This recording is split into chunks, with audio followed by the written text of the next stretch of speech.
Hello. नमस्कार दोस्तों,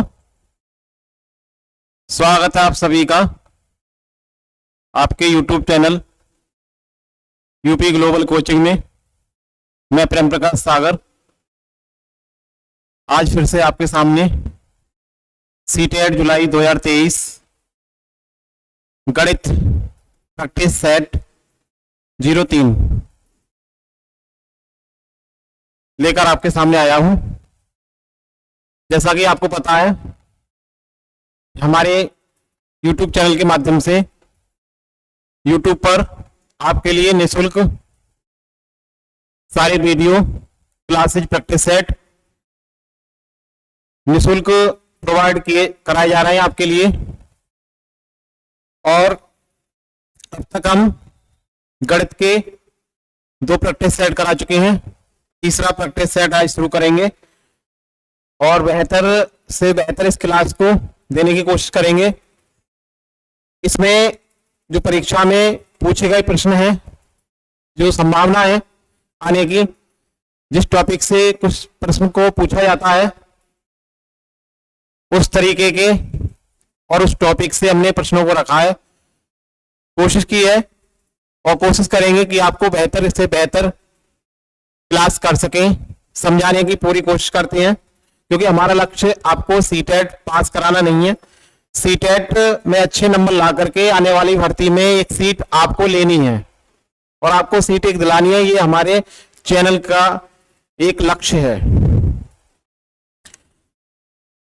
तो आप ज्यादा से ज्यादा इस वीडियो को अपने साथियों तक जो तैयारी कर रहे हैं उन लोगों तक इस वीडियो को शेयर कीजिए और वीडियो को लाइक जरूर कीजिए, चैनल को सब्सक्राइब कीजिए ताकि आने वाली वीडियो जो भी क्लास हो अगली वो आप तक सबसे पहले पहुंच सके। पहले भी कह चुके हैं आपसे और आज फिर से कहना चाहेंगे कि अगर आपके लिए किसी भी समस्या वो आपके किसी टॉपिक से हो, किसी भी सब्जेक्ट से हो या किसी प्रश्न को लेकर हो, तो उस प्रश्न से संबंधित जो भी समस्या है तो आप हमारे व्हाट्सएप नंबर जो आपके टेक्स्ट बार पर आ रहा है, इस पर आप व्हाट्सएप, एसएमएस या कॉल के माध्यम से हमें बता सकते हैं या आप अपने कमेंट्स बॉक्स में जरूर टाइप कीजिए। आपकी समस्या का समाधान हम बेहतर से बेहतर करने की कोशिश करेंगे। चलिए वीडियो को शुरू करते हैं।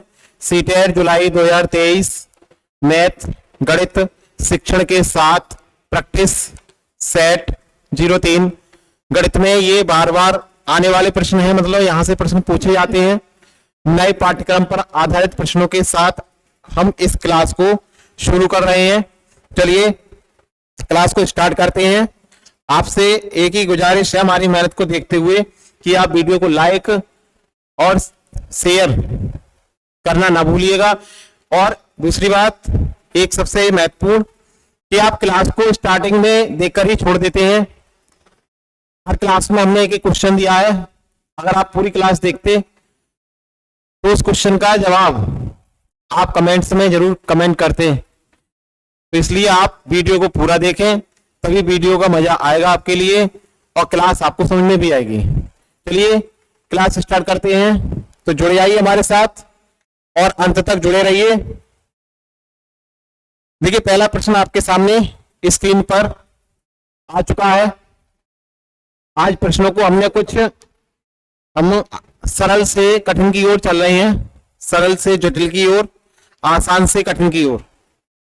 पहले सेट में हमने आसान से प्रश्नों को रखा था और अब हमने प्रश्नों को कुछ अलग तरीका दिया है। देखिए प्रश्न पहला है, एक किराने की दुकान पर सामान की मूल्य सूची निम्न रूप में अंकित की गई है।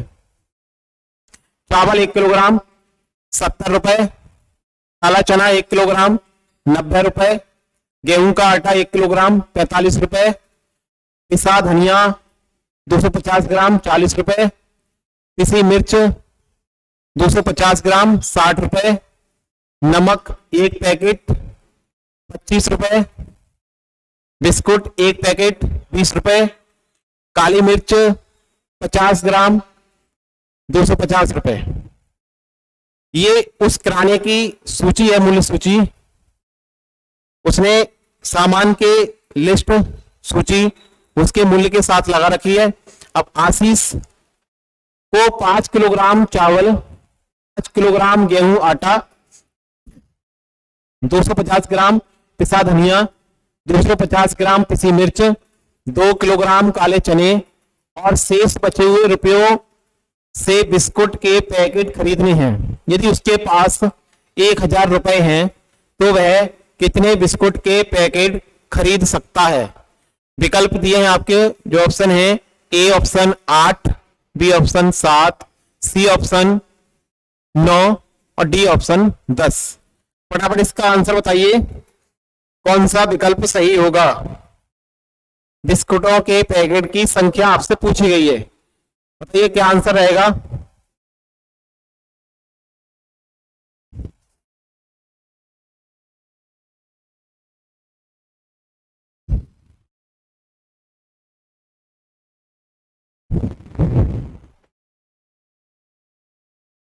चलिए प्रश्न को करते हैं, देखिए।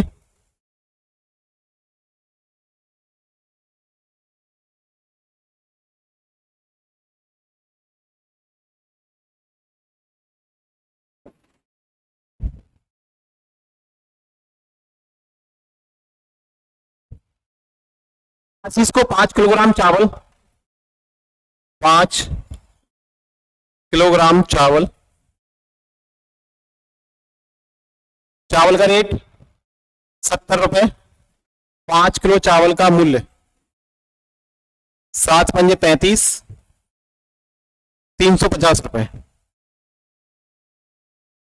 5 किलोग्राम चावल, 5 किलोग्राम गेहूं आटा, 5 किलोग्राम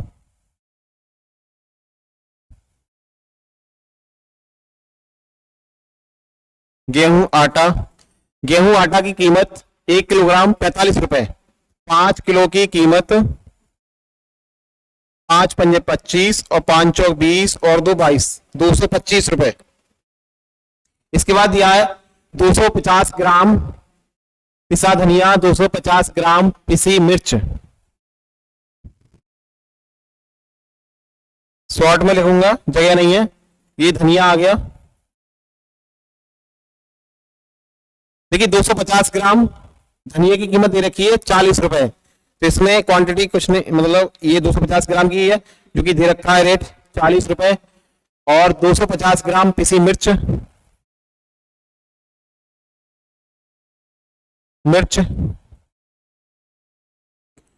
जिसकी कीमत दे रखी है 60 रुपए।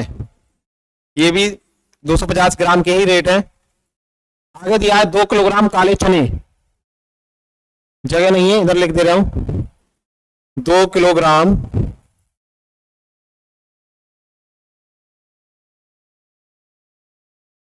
काले चने। काले चने की कीमत है 1 किलोग्राम 90 रुपए। तो 2 किलोग्राम 90 की गुणा 2 से 180 रुपए।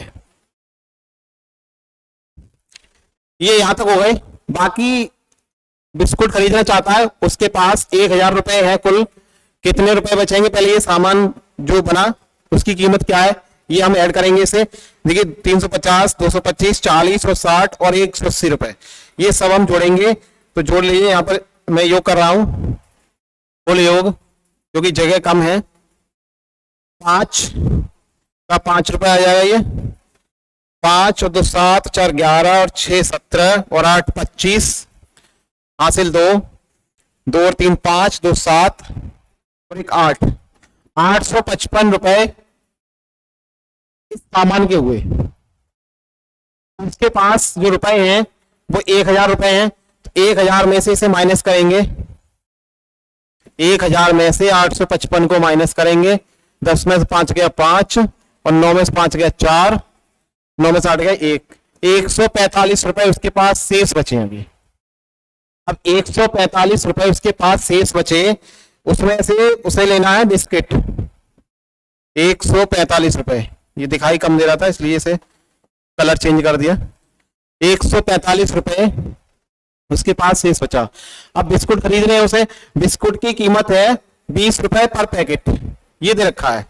तो 145 को 20 से भाग करेंगे, 145 को हम 20 से भाग करेंगे तो 20 सत्ते 140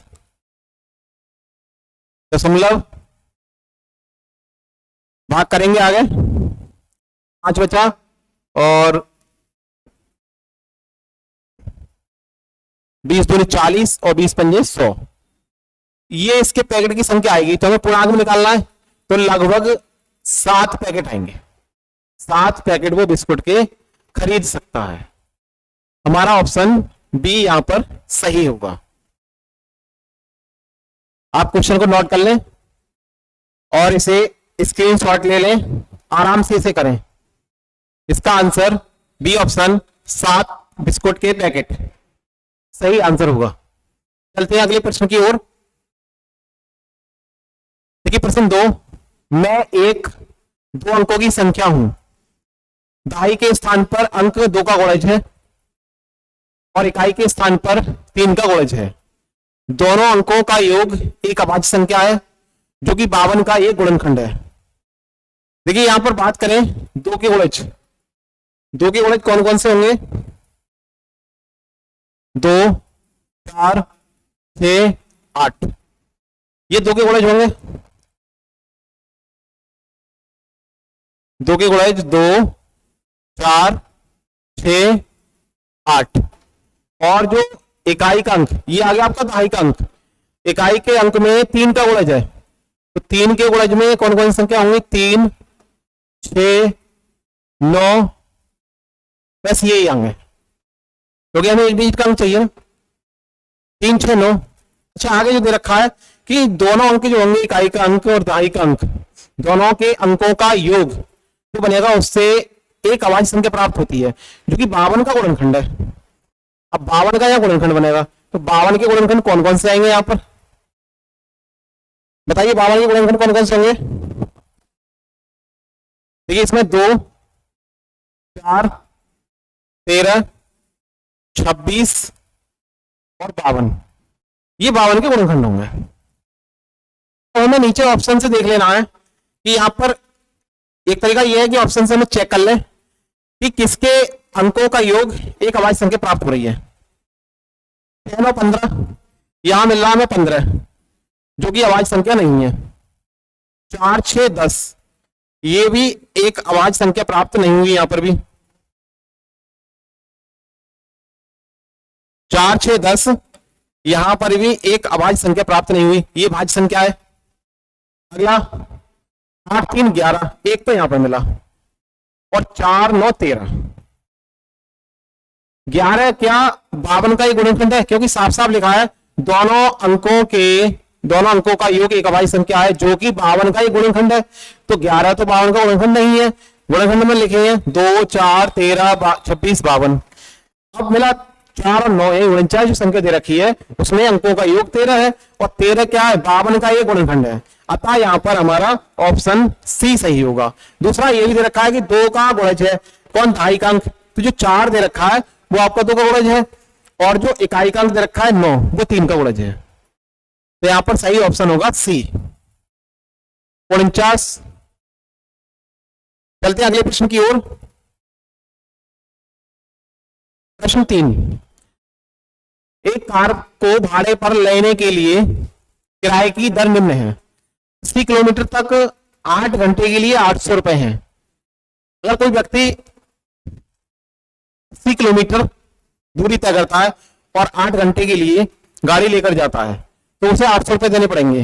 अतिरिक्त घंटे के लिए 100 रुपए, अतिरिक्त किलोमीटर के लिए 10 रुपए। सुनील ने 250 किलोमीटर का सफर ए से बी तक, ए से बी तक मतलब एक कोई शहर का नाम है और बी दूसरे शहर का नाम है, तो ए शहर से वो बी शहर के लिए गया जिसकी दूरी 250 किलोमीटर थी।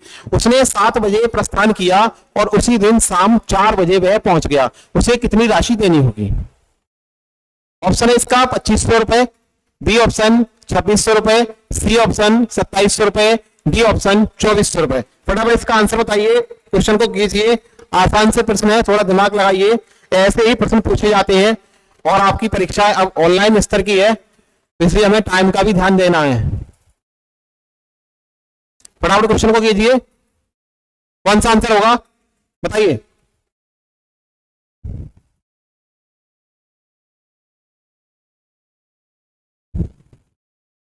चलिए क्वेश्चन करते हैं। देखिए इसमें दिया 80 किलोमीटर तक 8 घंटे के लिए रुपए दे रखे हैं 800 रुपए, यानी 80 किलोमीटर अगर वो 8 घंटे के लिए ले जाता है गाड़ी के लिए तो उसे 800 रुपए देने हैं। ये तो हमारा क्लियर हो गया। आगे जो दे रखा है दूरी कुल कितनी है 250 किलोमीटर, किराया हमें जो देना है वो दूरी के हिसाब से देना है, दूरी के हिसाब से प्लस घंटे के हिसाब से। ये दो तरीका का किराया है इसमें, दूरी के लिए और घंटे के लिए। दूरी हमारी है 250 किलोमीटर,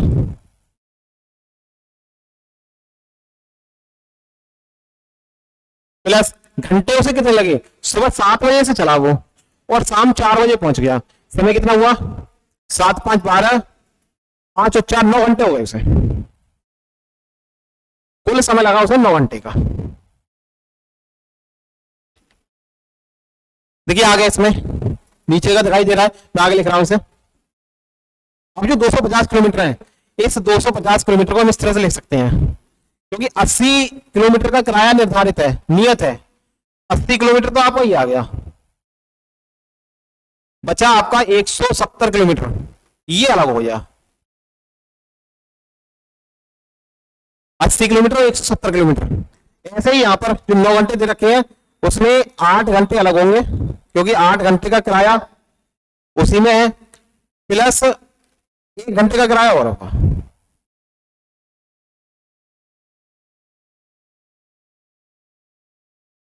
तो हमें जो किराया देना है 80 किलोमीटर प्लस 8 घंटे, इनका किराया एक जगह हो जाएगा। ये दे रखा है 80 किलोमीटर और 8 घंटे प्लस 170 किलोमीटर। अच्छा 170 किलोमीटर, अब ये अतिरिक्त हो गए, तो अतिरिक्त के लिए दे रखा है प्रति अतिरिक्त किलोमीटर के लिए 10 रुपए पर किलोमीटर के हिसाब से देने पड़ेंगे उसे। 170 गुणा 10 प्लस, तो यहां पर 1 घंटा अतिरिक्त है और 1 घंटे के लिए दे रखा है अतिरिक्त घंटे के लिए 100 रुपए प्रति घंटा। 1 गुणा 100 घंटे मतलब 100 रुपए यहां से लेंगे। टोटल कर लीजिए इनका, 80 किलोमीटर 8 घंटे के हैं 800 रुपए, 800 प्लस 170 ढाई 1700 प्लस 100 रुपए, 17 8 25 और 1 2600 रुपए बनेगी, 2600 रुपए। तो हमारा जो विकल्प होगा बी विकल्प सही होगा, ऑप्शन बी सही।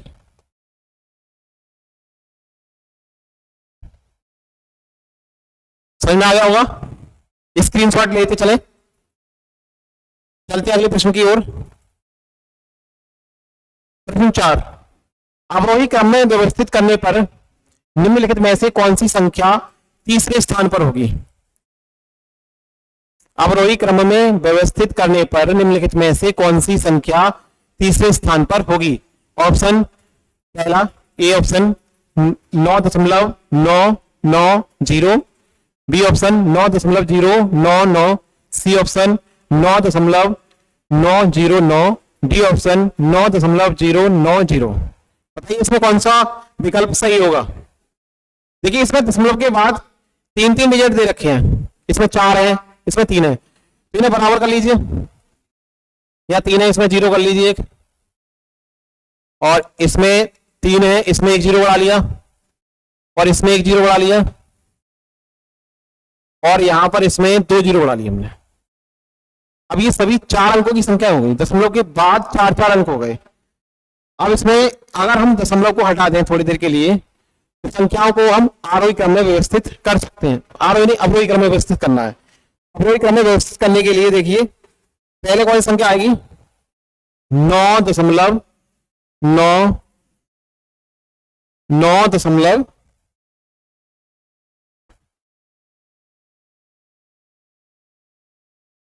9 0।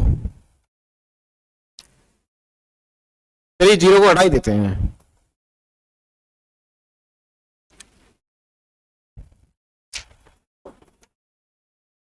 अब देखिए पहली संख्या आएगी इसमें 9.990।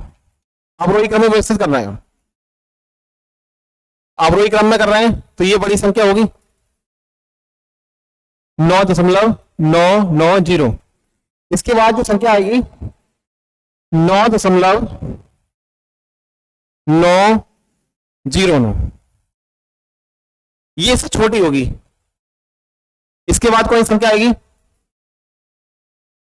9.099। इसके बाद पूछा हमसे तीसरा स्थान है, लेकिन आगे संख्या निकाल ले रहे हैं, एक दो संख्या और लिखनी है। 9.09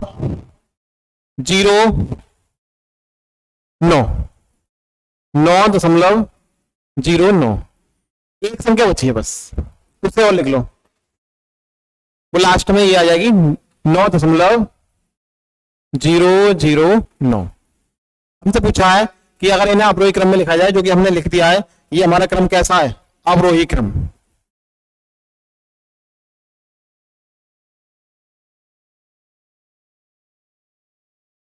जीरो पहले हमने 0 लगाया था, उससे ये पता चल जाता है कि अगर समान अंक हो जाएंगे, ये दशमलव का देखो इसमें 3 डिजिट है, इसमें 3 है, इसमें 3 है, सभी में 3 थे, मैंने शायद एक डिजिट रह गया किसी का।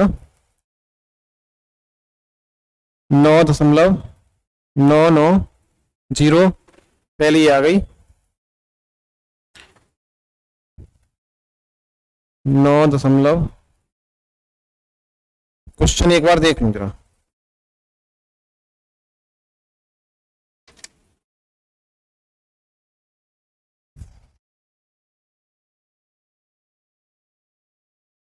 नौ दशमलव 9.009।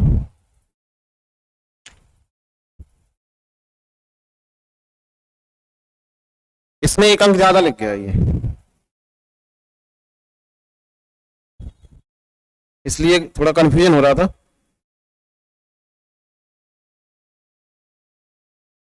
9.909 है ये, अब सही है। देखिए ये आपका आ गया 9.990 ये वाला, इसके बाद 9 फिर ये वाला ले लिया हमने, इसके बाद 9.099 ये आ गया, और ये आ गया आपका, फिर ये लास्ट में ये आ गई संख्या। अब सही है, क्वेश्चन में थोड़ी मिस्टेक हो गई थी, कोई बात नहीं। देखिए अब ये हमारा सही क्रम हो गया, अवरोही क्रम। इसमें जो हमारा पूछा है कि अवरोही क्रम में व्यवस्थित करने पर तीसरे स्थान पर कौन संख्या होगी, तो वह संख्या है 9.099। तो यहां पर हमारा बी ऑप्शन सही है,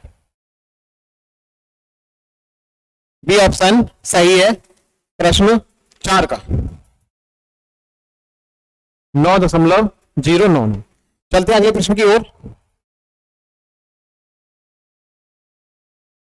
प्रश्न 5, एक 4 अंकों की संख्या में 100वें स्थान पर शून्य, दहाई के स्थान पर अंक इकाई के स्थान पर अंक से 2 गुना है, जबकि 1000वें स्थान पर अंक इकाई के स्थान पर अंक से 3 गुना है। संख्या है option A 4062, option B 6024, option C 6042, option D 4602। बताइए इसमें सही विकल्प कौन सा होगा।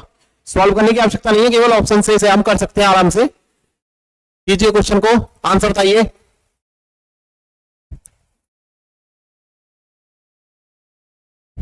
देखिए इसमें ये रखा ऊपर, एक 4 अंकों की, सभी 4 अंकों की संख्या है। संख्या में 100वें स्थान पर क्या है, शून्य है। इसमें 100वें स्थान पर अगर शून्य देखें तो हमारा डी ऑप्शन तो हट गया, डी ऑप्शन नहीं है। इसके बाद दहाई के स्थान पर अंक इकाई के स्थान के अंक से 2 गुना है, यानी दहाई का अंक इकाई से 2 गुना मिलेगा आपको। यहां पर ये 2 3 6 दे रखा है, तो ये नहीं है, ये 3 गुना हो गया, ये इसका आधा हो गया, ये नहीं है। 2 दूनी 4, देखिए यहां पर 2 दूनी 4, हमें ऑप्शन मिल गया, आंसर हमारा मिल गया ये। और आगे दे रखा है जबकि 1000वें स्थान पर जो अंक है वो इकाई के स्थान पर अंक से 3 गुना है। 1000वां स्थान ये वाला आपका, ये 3 गुना है, ये यहां पर 3 गुना है और ये यहां पर 2 गुना है। तो हमारा यहां पर ऑप्शन सी सही है, 6042 वह संख्या होगी। प्रश्न 5 के लिए चलते हैं अगले प्रश्न की ओर। प्रश्न 6, एक 2 अंकों वाली संख्या और इन अंकों को पलटने पर बनी संख्या 88 है। एक 2 अंकों वाली संख्या और इन अंकों को पलटने पर बनी संख्या का योग 88 है। थोड़ा इसमें भी संख्या का योग, संख्या का योग 88 है। ऐसी कितनी संख्याएं हैं जिनमें दहाई का अंक इकाई के अंक से बड़ा है? Option A 5, option B 3, option C 4, option D 8। बताइए इसका सही जवाब क्या होगा प्रश्न 6 के लिए।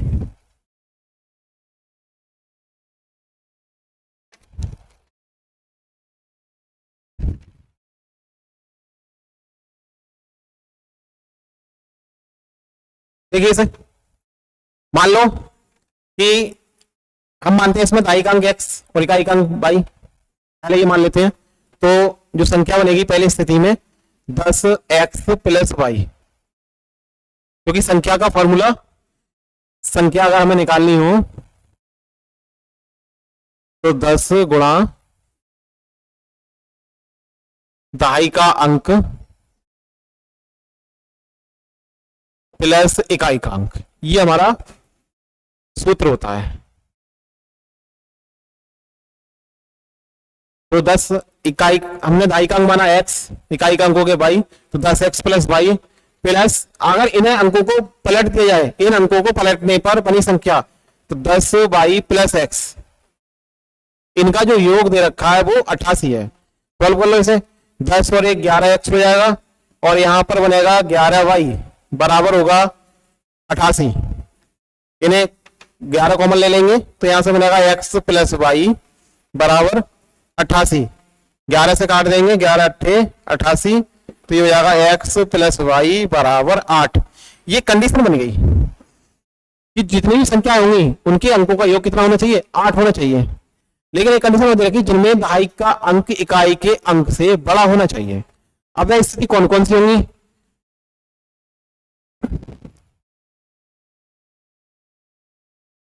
मान लो यहां पर x या y, ठीक है। अब हमें पहले ये देखना है कि इकाई का अंक हमें छोटा रखना है, दहाई का अंक बड़ा करना है, 8 लेके आना है हमें योग। अब देखिए कौन कौन सी संख्याएं होंगी। अगर हम 8 लेके आना है, पहले मान लो 8 और 0, तो 80 एक संख्या बनेगी जिसमें दहाई का अंक बड़ा होगा। दूसरा 8 फिर करना है, तो नीचे को आइए, 6 और 2 8 हो जाएगा। फिर 5 और 3 8, ये हो जाएगा। एक संख्या और देखिए, 8, एक रह गया, 7 और रह गया, 7 और 1 8। संख्या बनेगी आपकी 80, 62, 53 और 71। तो ऐसी कितनी संख्या होंगी जिनमें इकाई के अंक से दहाई का अंक बड़ा होगा? तो वह टोटल संख्या कितनी होंगी? 4। और चारों संख्याओं में एक 80 होगी, एक आपकी 62, 53 और एक 71। तो इस तरह से ऑप्शन हमारा आया सी, 4 संख्याएं होंगी। चलते अगले प्रश्न की ओर। प्रश्न 7, 8 सेंटीमीटर और 10 सेंटीमीटर भुजाओं वाले एक आयत को 4 समान आयतों में विभाजित किया गया है। प्रत्येक छोटे आयत का परिमाप होगा ए 36 सेंटीमीटर, बी 9 सेंटीमीटर, सी 18 सेंटीमीटर और डी 20 सेंटीमीटर। बताइए सही जवाब क्या होगा। एक आयत था,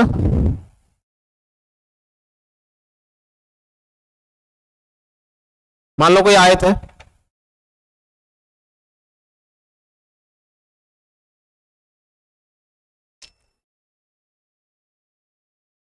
मान लीजिए एक आयत है ये, जिसकी लंबाई दे रखी है 10 सेंटीमीटर,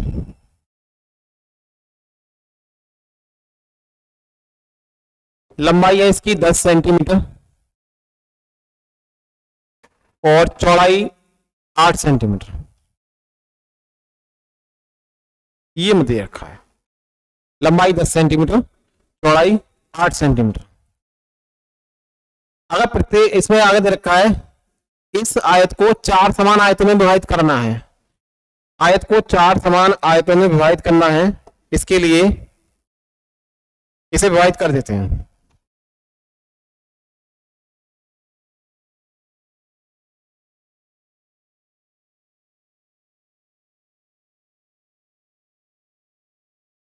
ये 4 समान आयतों में हमने इसे विभाजित कर दिया।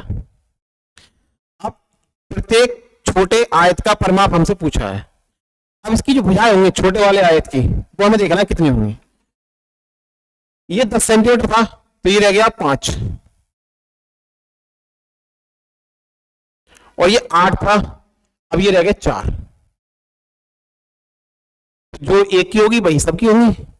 अब इसका परिमाप निकालना है। परिमाप के लिए परिमाप का सूत्र होता है 2 गुणा लंबाई प्लस चौड़ाई।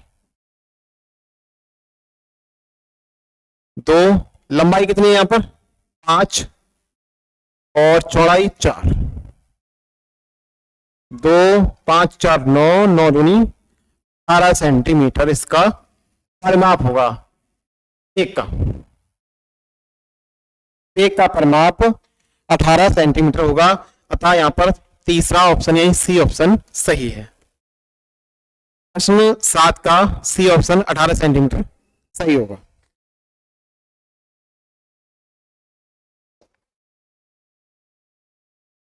चलते अगले प्रश्न की ओर। प्रश्न 8, निम्न में से कौन सा कथन सत्य है? निम्न में से कौन सा कथन सत्य है? ए ऑप्शन, एक अभाज्य संख्या में जब दूसरी अभाज्य संख्या जोड़ी जाए तो सदा एक अभाज्य संख्या प्राप्त होगी। बी ऑप्शन, एक अभाज्य संख्या को दूसरी अभाज्य संख्या से गुणा किया जाए तो सदा एक अभाज्य संख्या प्राप्त होगी। सी ऑप्शन, अभाज्य संख्या के गुणनखंड नहीं होते। और डी ऑप्शन, अभाज्य संख्याएं अपरिमित रूप से अनेक होती हैं। बताइए इसमें सही जवाब कौन सा विकल्प होगा? प्रश्न 8 के लिए सही विकल्प कौन सा होगा?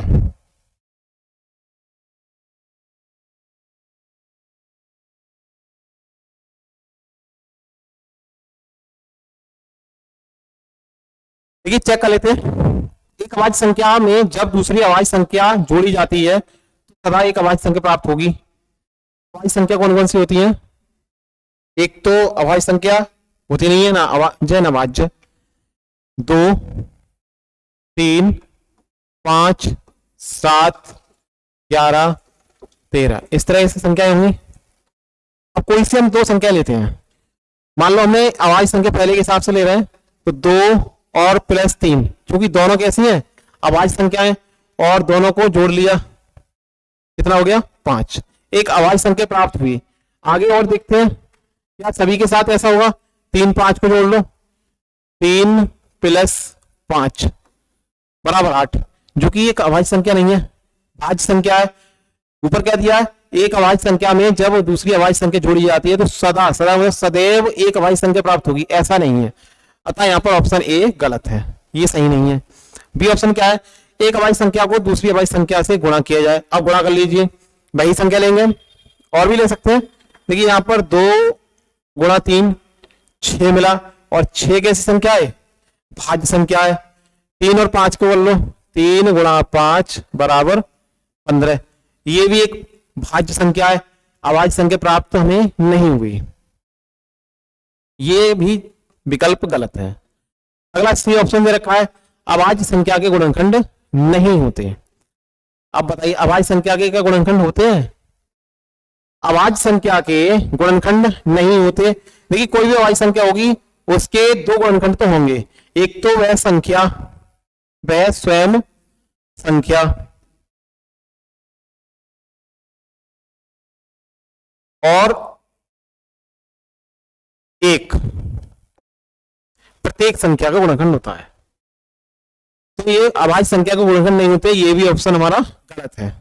अब बचा डी ऑप्शन, अभाज्य संख्या अपरिमित रूप से अनेक हैं, ये विकल्प हमारा सही है। निम्न में से कौन सा कथन सत्य है?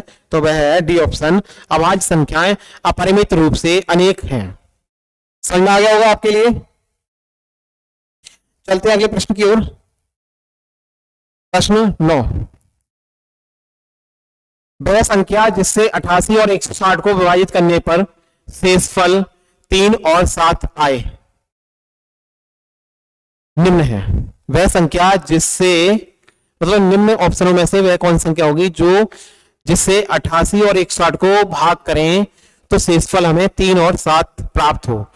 क्योंकि शेषफल 3 और 7 आ रहा है, इसका मतलब ये ज्यादा है, तो इसमें से कम कर दीजिए। 88 में से 3 को घटा दो, शेषफल आ रहा है, और 160 में से 7 को घटा दो। 88 में से 3 घटाएंगे 85 मिलेगा, 160 में से 7 जाएगा तो 153 मिलेगा। इस वाले तरीके से कर सकते हैं हम, जो होता है भाज्य बराबर भाजक गुणा भागफल प्लस शेषफल। अब यहां पर ना तो हमारे पास भाजक है ना भागफल है, तो इसी का हमें मान निकालना है। भाजक और भागफल का जो मान होगा वो भाज्य में से अगर शेषफल घटा दें तो उसके बराबर हो जाएगा, भाई उसके बराबर करना है। तो इस तरीके से कर सकते हैं, या हम डायरेक्टली इससे कर सकते हैं। 88 में से 3 घटा दी 85, और 160 में 7 गया 153। अब 85 और 153 को कौन संख्या काट सकती है, इन ऑप्शनों में से हम चेक कर लेते हैं। तो हमारा यहाँ पर बी ऑप्शन सही होगा। 17 से 85 पूरी कट जाएगा और 153 पूरा विभाजित हो जाता है। पता है, प्रश्न 9 का बी ऑप्शन सही है। चलते अगले प्रश्न की ओर। प्रश्न 10 है, मालिनी के पास केवल ₹2 और ₹5 के सिक्के हैं। यदि उसके पास सिक्कों की कुल संख्या 36 और राशि 105 रुपए हो तो ₹2 और ₹5 के सिक्कों की संख्या अलग अलग पूछिए। ऑप्शन ए क्रमशः 26 और 10, ऑप्शन बी क्रमशः 25 और 11, ऑप्शन सी क्रमशः 21 और 11, ऑप्शन डी क्रमशः 24 और 12। बताइए इसमें सही विकल्प कौन सा होगा? फटाफट क्वेश्चन को कीजिए। प्रश्न 10 का सही आंसर बताइए क्या होगा।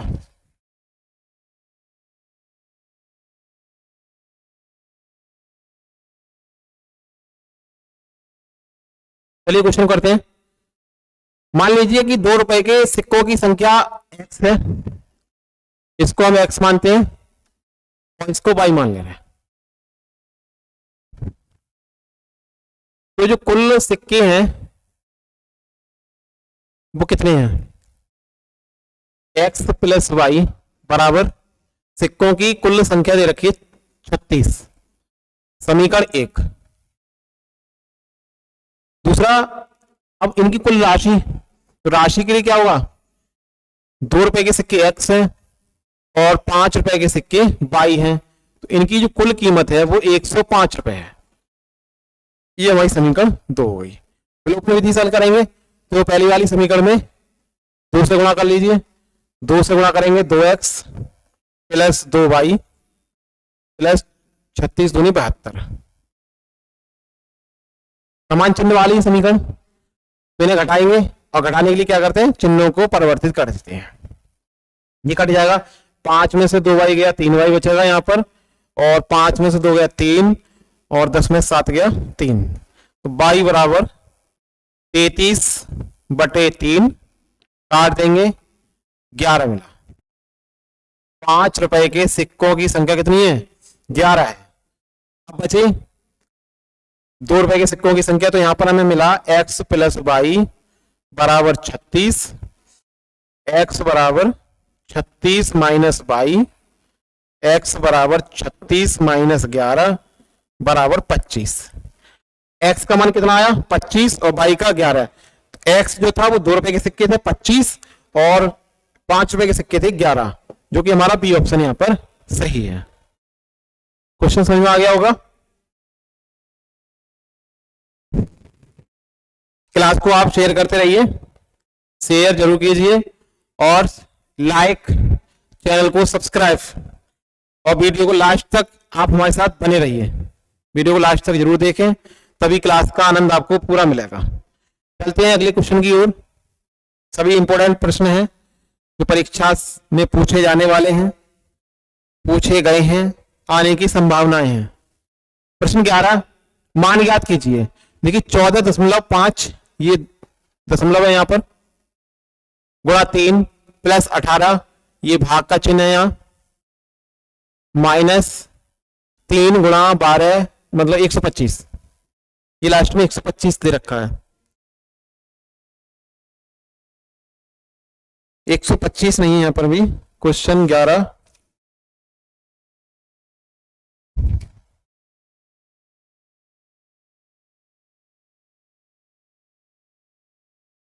लास्ट में 12.5 है ये, 12.5। फटाफट क्वेश्चन कीजिए। ऑप्शन इसके 6, 12, 56 और 61.5। बताइए कौन सा ऑप्शन इसका सही होगा।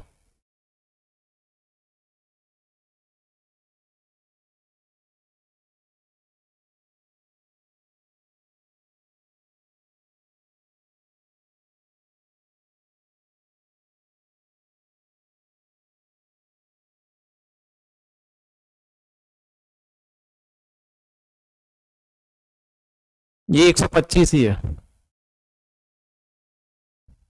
पूरा 125 है ये।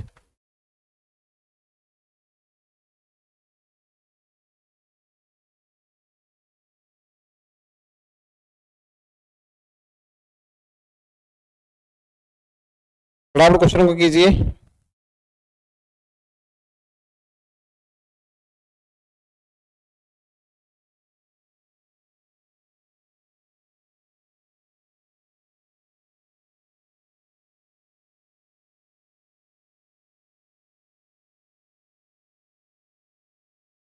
चलिए देखिए करते हैं।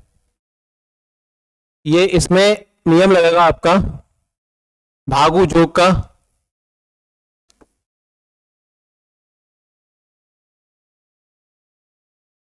3 पंजे 15, यहां पर गुणा कर रहे हैं। 3 चौक 12, 13, 3 एकम 3 और 1 4, 1 के बाद ये आ गया 43.5 प्लस 3 छंग 18, भाग करेंगे 3 से 18 को 6 आ जाएगा, माइनस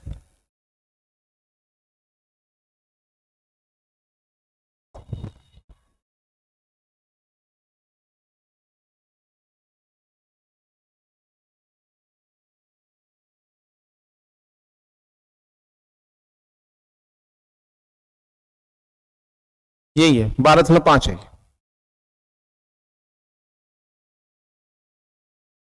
देखिए आगे ये हो गया 3 छः 18, 3 से इन्हें गुणा कर लीजिए। 3 पंजे 15 और 12 3 36 और 1 37, 37.5, 43.5 प्लस 6 माइनस 37.5, 43 और 6 49.5 माइनस 37.5, 5 से पॉइंट मतलब 0.5 से 0.5 घटाएंगे 0 आ जाएगा। 49 में से 37 घटा दो तो हमें 12 मिलेगा, 12 जो कि विकल्प बी दे रखा है। ऑप्शन बी सही है, ये 12.5 ही है। चलते अगले प्रश्न की ओर। प्रश्न 12, एक बाग के वृक्षों में जामुन के वृक्षों की संख्या 1/6 भाग है।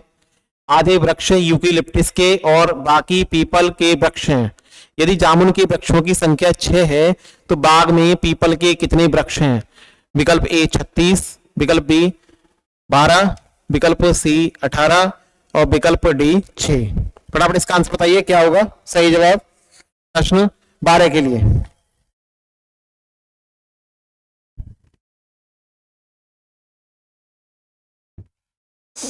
देखिए इसमें मान लो बाग में कुल वृक्ष कितने हैं,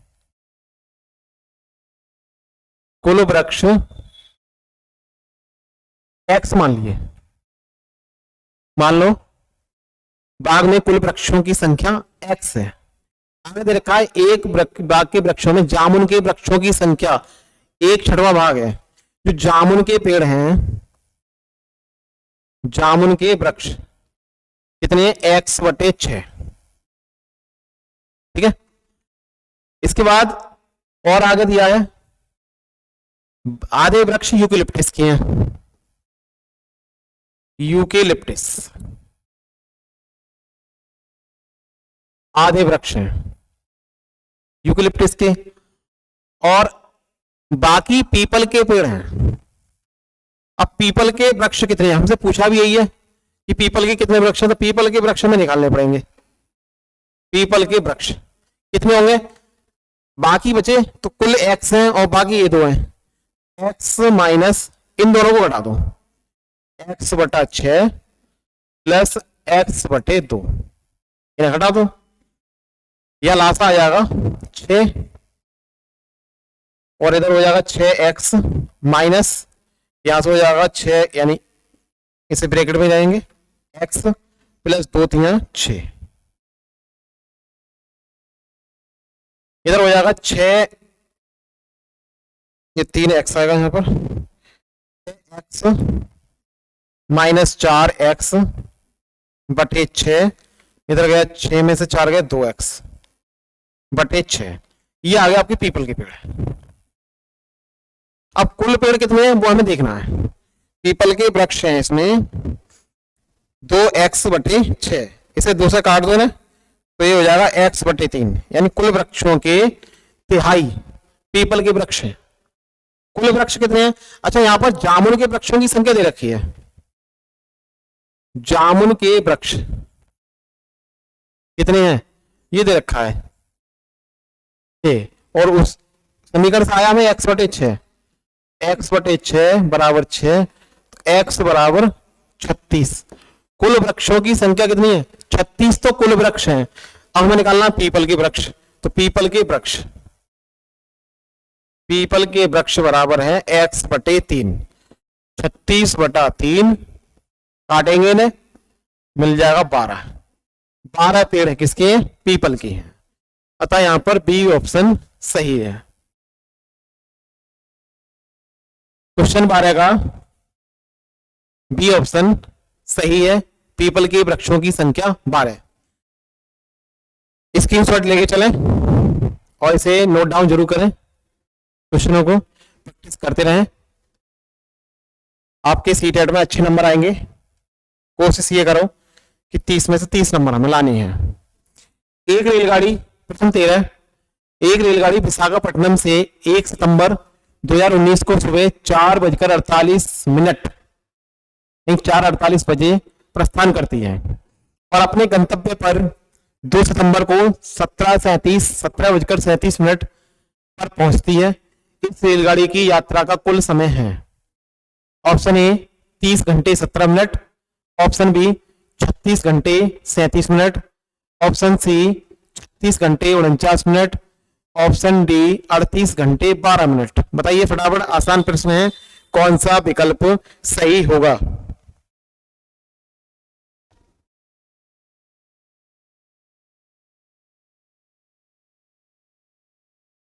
देखिए करते क्वेश्चन को, 1 सितंबर से चलती है ये, 1 सितंबर 2019 की बात है। 1 सितंबर को समय था 4:48, सुबह का समय, तो इसे AM लिखेंगे। ठीक, अब ये अगले दिन पहुंचती है 2 सितंबर को 17:37, जो कि शाम का समय होगा। ये होगा शाम का समय, 2 सितंबर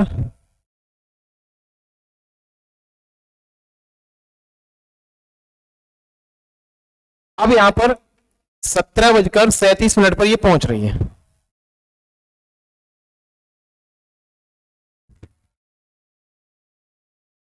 जो 17:37 लिख दिया यहां पर, तो PM लिखने की आवश्यकता नहीं है।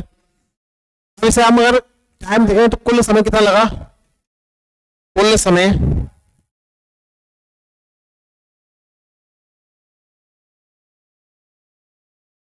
कितना लगा, समय के लिए यहां पर 4:48, 1 सितंबर से 2 सितंबर के लिए 4:48 के लिए कितना समय हो जाएगा, 24 घंटे तो वो हो गए आपके। 24 घंटे आपके ये हो गए। ठीक, आगे आगे दे रखा है अब 4:48 से 5 या आप 4:48 तक ही लगा लो। सुबह के 4:48 से शाम के 4:48 तक 12 घंटे आपके ये हो गए।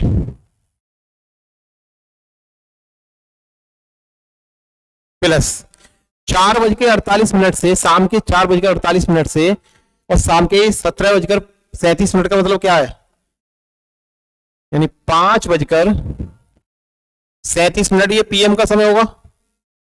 4:48 से 5:37 तक कितना समय होगा।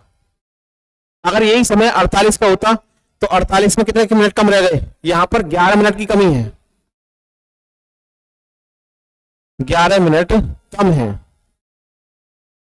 अब 11 मिनट कम है 1 घंटे में, नहीं तो 1 घंटा पूरा हो जाता। 1 घंटे में 11 मिनट कम कर दो, कितना आएगा, 49 मिनट और जोड़ लो,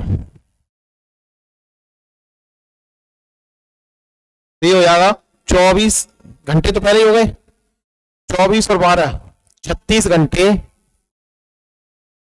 और 49 मिनट। कुल समय जो लगा वो ये लगा 36 घंटे 49 मिनट, जो कि हमारा सी ऑप्शन सही है। प्रश्न 13 का सी विकल्प सही है। चलते हैं अगले प्रश्न की ओर।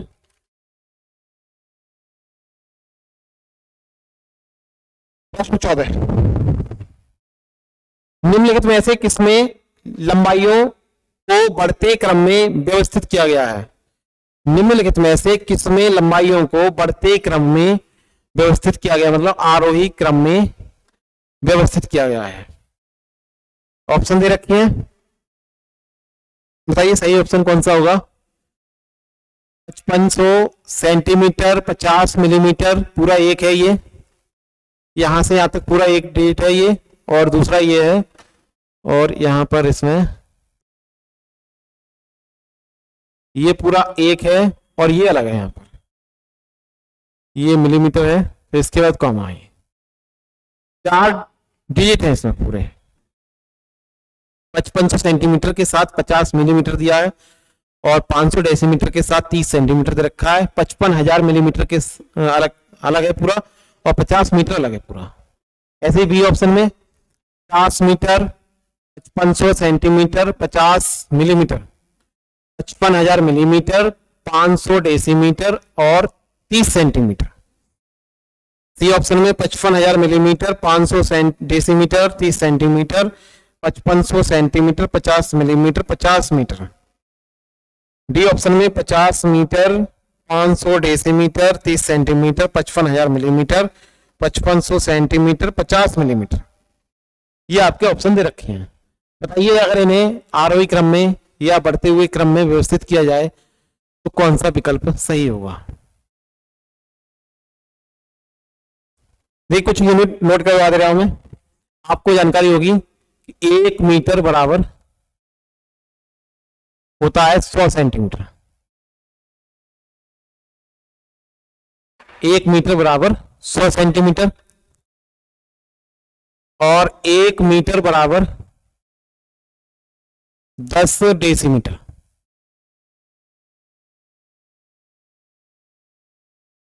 और 1 मीटर बराबर 1000 मिलीमीटर। ये कुछ मान होते हैं, ठीक है, यूनिट होती हैं ये, इनको हमें ध्यान में रखना है और इस क्वेश्चन को करना है। अगर हम बात करें पहले वाले ऑप्शन की, 5500 सेंटीमीटर, अच्छा इसमें प्रत्येक में एक दे रखा है 50 मीटर 50 मीटर और इसमें 50 मीटर और इसमें 50 मीटर, एक में मीटर दे रखा है, तो हमें सभी यूनिट मीटर में चेंज कर लेना है। ये आपको 50 मीटर तो है ही। इसके बाद 55,000 मिलीमीटर का मतलब कितना होगा, 55 मीटर। 500 डेसीमीटर, 500 डेसीमीटर का मतलब 50 मीटर तो आपके ये हो गए, 50 मीटर प्लस 30 सेंटीमीटर। और 30 सेंटीमीटर के लिए मीटर बदल लो, यानी 1 सेंटीमीटर में मतलब 1 मीटर में 100 सेंटीमीटर होती है, तो 30 को 100 से भाग कर दो, इसे 0 से 0 काट देंगे, कितना बचा 0.3, क्या बनेगा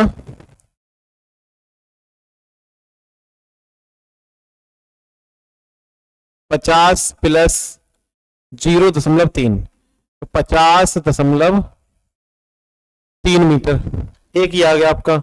और बचा ये वाला 5500 सेंटीमीटर, 5500 सेंटीमीटर में कितने मीटर बनेंगे 55 मीटर, 55 मीटर प्लस 50 मिलीमीटर। अब 50 मिलीमीटर को मीटर में चेंज कर लो, इसे 1000 से भाग कर दो, 0 से 0 कट गया, या दशमलव के बाद 2 अंक, प्लस 0.05, तो यहां बनेगा 55.05 मीटर। अब आप इसे सही करके लिख सकते हैं, ठीक है। प्रत्येक में यही करना है, मतलब यही माने हैं सभी में। अब किसे कैसे क्या करना है, देखो कौन सा सही होगा। पहले क्या आएगा, हमें रखना आरोही क्रम में, तो आरोही के लिए सबसे छोटा मान किसका है 50 मीटर का आ रहा है, 50 मीटर, पहले ये आ जाएगा 50 मीटर, उसके बाद 50.3 मीटर, इसके बाद 55 मीटर, इसके बाद 55.05 मीटर, ये 4। तो इसके लिए ऑप्शन कौन सा होगा प्रश्न 14 का,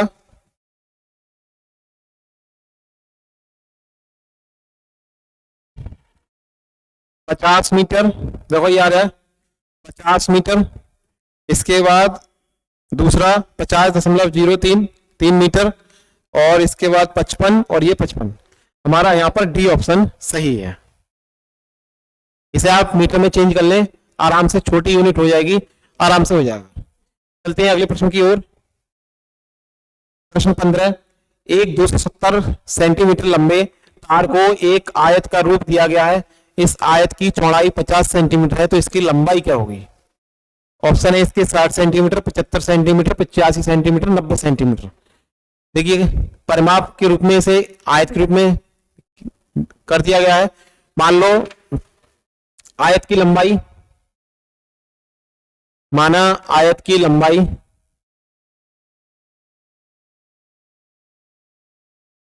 L मान लिया,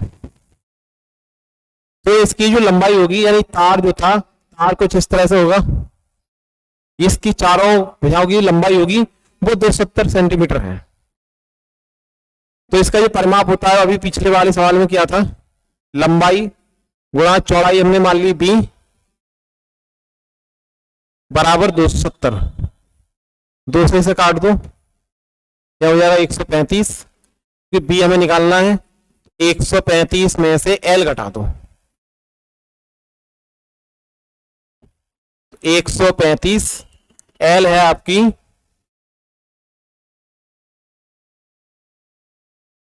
लंबाई, हम निकालें चौड़ाई पूछा है,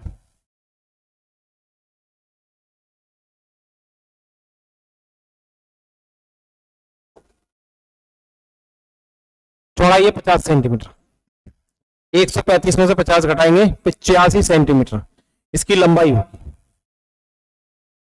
तो आयत की जो लंबाई होगी वो 85 सेंटीमीटर, सी ऑप्शन सही है प्रश्न 15 के लिए। अगला प्रश्न,